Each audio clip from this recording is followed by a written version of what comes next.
Yozali esengo nangae, yozali makasi nangae. Sont soumis à Dieu. Ils écoutent la voix de Dieu qui est leur Père. Lorsqu'ils écoutent, où tu commenceras à prier selon la pensée de Dieu, les ciels s'ouvrira. Les ciels s'ouvrira. Dieu agira. Et de grandes choses se réaliseront. Voilà pourquoi chacun dit, là où tout le monde peut périr, toi tu seras épargné. Pourquoi? Parce que tu es la personne soumise à Dieu. Il ouvre des portes de bénédiction. La soumission à Dieu fait appel à de grandes choses et produit de grands miracles. Vous savez, un chrétien, c'est une personne qui doit vivre tous les jours une vie de miracles. Un chrétien, soumettez-vous à Dieu, c'est les thèmes que nous voulons partager ce matin, frères et sœurs. La soumission à Dieu est une très bonne chose. Et une chose très capitale pour chaque enfant de Dieu. Dieu aime ceux qui lui sont soumis. Vous savez, le contraire de la soumission, c'est l'opposition. Celui qui n'est pas soumis, c'est une personne qui s'oppose. Alléluia. Amen. Celui qui n'est pas soumis, c'est quelqu'un qui se rebelle. Lorsque vous êtes soumis à Dieu, Dieu fait de vous son ami.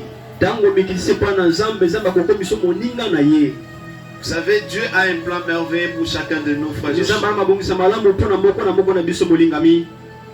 Il veut accomplir ses plans dans notre vie. Mais avant tout, nous devons lui être soumis. Si nous ne sommes pas soumis, nous serons égarés de lui. Et nous ne verrons pas son plan merveilleux s'accomplir dans nos vies. Et la soumission à Dieu fait appel à des bénédictions. Lorsque vous êtes soumis à Dieu, Dieu va vous ouvrir des portes de bénédiction. Lorsque vous êtes soumis à Dieu,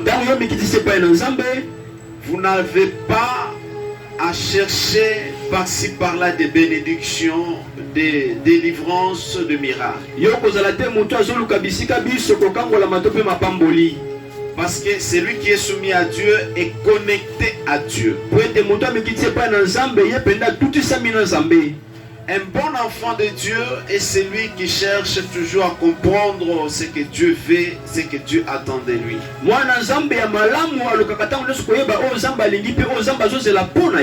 devez toujours chercher à comprendre ce que Dieu veut de vous, ce que Dieu attend de vous.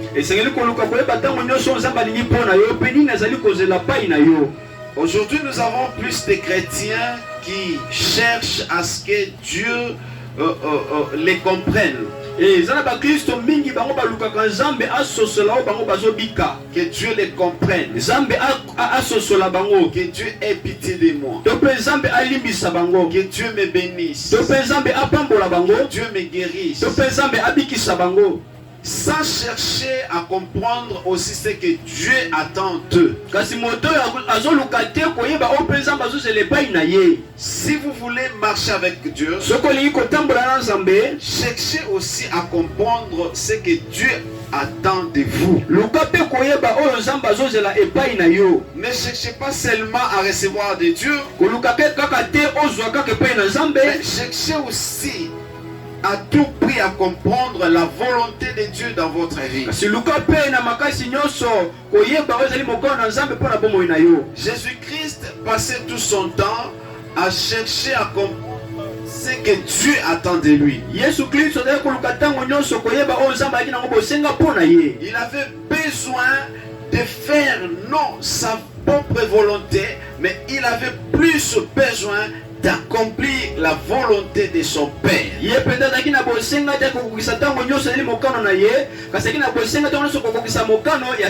Des fois quand tu te mets à genoux pour prier, ne demande rien à Dieu, mais cherche aussi à comprendre ce que Dieu attend de vous. C'est comme ça que Dieu marchera avec vous. C'est comme ça que Dieu va vous distinguer. Il a dit, vous verrez de nouveau la différence que j'établirai entre ceux qui me servent et ceux qui ne me servent pas. Vous savez, quand on cherche à comprendre la volonté de Dieu, c'est aussi être dans son service.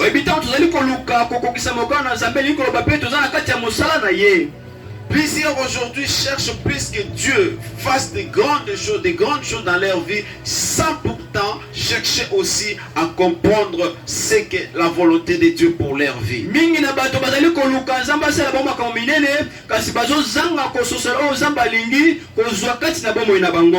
Alléluia. Amen.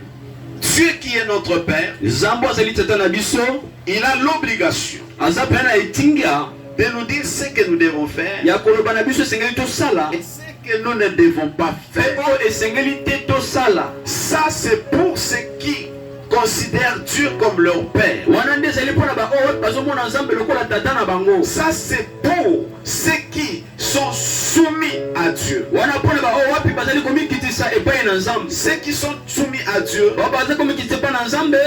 ils écoutent la voix de Dieu qui est leur Père.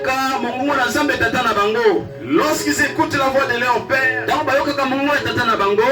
ils font de tout leur mieux pour faire cela, pour faire ce que le Père leur a dit. Nous sommes dans une ville où beaucoup de gens prient, mais les résultats de prière sont très faibles. Parce que nous prions mal. Parce que nous ne prions pas selon la pensée de Dieu. Le jour où tu commenceras à prier selon la pensée de Dieu, le ciel s'ouvrira.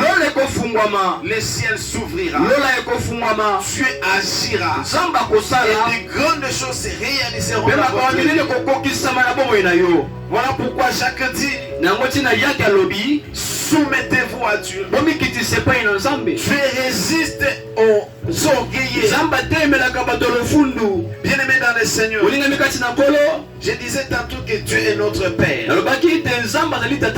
Il a l'obligation de nous dire ce que nous devons faire. Écoute, si jusqu'à ce jour tu fais ce que toi tu veux, sache-le que tu es éloigné de Dieu.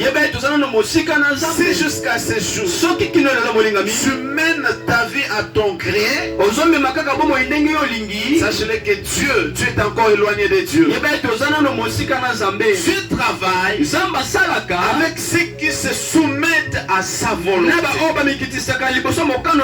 Tu agis et il se manifeste puissamment dans la vie de ceux qui se soumettent. Amen.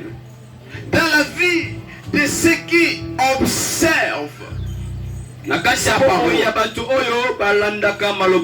Écoute, si tu veux être puissant, devenez une personne qui se soumet à Dieu. Si tu veux être élevé, surtout dans ces domaines spirituels, devenez une personne qui entend la voix de Dieu et qui veut à tout prix mettre en pratique ce que Dieu lui dit. C'est comme ça que Dieu te rendra puissant. C'est ainsi que Dieu te rendra vainqueur. C'est ainsi que Dieu te distinguera distinguera. Il mettra la distinction dans ta vie. Là où tout le monde peut périr, toi tu seras épargné. Pourquoi? Parce que tu es la personne soumise à Dieu. La soumission à Dieu ouvre des portes de bénédiction. La soumission à Dieu fait appel à de grandes choses et produit de grands miracles. Vous savez, un chrétien, c'est une personne qui doit vivre tous les jours une vie de miracles. Un chrétien est appelé à expérimenter tous les jours une vie de miracle. Pourquoi une vie de miracle? Parce que c'est une personne qui est soumise à Dieu, une personne qui est soumise à Dieu et que Dieu veut utiliser puissamment. Si tu veux être puissant avec Dieu, reste soumis. Devenez une personne soumise. Dieu vous guidera et il vous amènera vers les eaux paisibles. Alléluia. Amen. Israël, peuple de Dieu. Dieu avait un plan pour ce peuple. C'était donc son peuple. Alors Dieu avait un plan merveilleux. Il voulait amener son peuple dans un pays qui coule le lait et le miel. Pour les repos. Bien-aimé, laisse-moi te dire, en Christ, nous pouvons vivre dans le repos.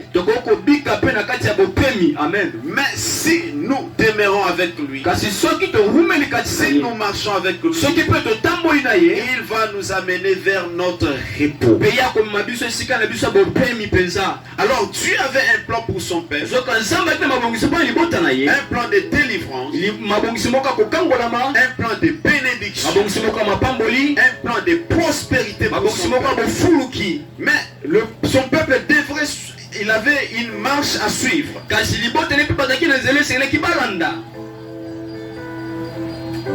Et arrivé à un moment donné, ils sont devenus un peuple têti. Un peuple têti qui ne voulait pas comprendre la volonté de Dieu. Un peuple qui ne voulait pas faire ce que Dieu attendait d'eux. Voilà pourquoi dans le désert, la Bible dit que plusieurs ont péri à cause de leur incrédulité, à cause de leur tétitesse. Dieu va dire à Moïse, prends ces peuples, amène-les à Canaan, dans le pays que j'ai promis à mon serviteur. Amène-les. Mais moi Dieu, je ne viendrai pas parmi eux. Si je venais parmi eux, je risquerais de les exterminer tous. Toi Moïse, prends cette responsabilité. Amène le peuple. Alléluia. Alléluia. Et Dieu va donner une raison. Que c'est un peuple têtu, un peuple incompréhensible. Toi Moïse, marche avec ce peuple. Moi je ne viendrai pas avec eux.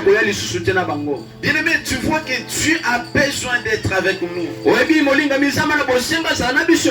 Dieu a besoin de vivre à côté de nous. Tu vois que Dieu veut nous accompagner dans son plan merveilleux. Mais lorsque Dieu regarde en vous la tétitesse, lorsque Dieu voit en vous la désobéissance, lorsque Dieu voit en vous l'incrédulité, lorsque Dieu voit en vous des choses qui n'honorent pas, il se retire. Il se retire. Mais son besoin est de t'accompagner. Son besoin est de réaliser de grandes choses dans ta vie. Mais à cause de ton incrédulité, la Bible dit que la main de l'Éternel n'est pas courte pour bénir. Bien-aimés dans le Seigneur, aussi longtemps que vous résisterez à Dieu, vous ne verrez pas sa gloire. Aussi longtemps vous serez rebelles à Dieu, vous ne verrez pas sa gloire. Aussi longtemps vous garderez votre position, vous ne verrez pas sa gloire. Israël devrait marcher. Israël devrait obéir. Vous savez, Dieu dans son plan pour Israël, il voulait d'un Israël un peuple extrêmement puissant. Il voulait d'Israël un peuple extrêmement béni. Il voulait de ce peuple un peuple différent de tous les autres peuples. Il voulait faire de ce peuple un peuple inégalable. Mais à cause de leur incrédulité, mais lorsque vous êtes incrédule, vous allez vous opposer à Dieu. Lorsque vous êtes incrédule, vous ne changerez pas. Parce que vous êtes incrédule. Parce que vous ne voulez pas obéir. Parce que vous ne voulez pas faire ce sein. Nous vous rappelons ce matin que Dieu veut vous bénir. Dieu veut vous amener dans votre réponse. Vous devez être une personne soumise. Si vous n'êtes pas soumis, vous ne verrez pas la gloire de Dieu. Vous pouvez beaucoup prier autant des années, mais pour vivre la gloire de Dieu, c'est réservé uniquement à ceux qui lui sont soumis.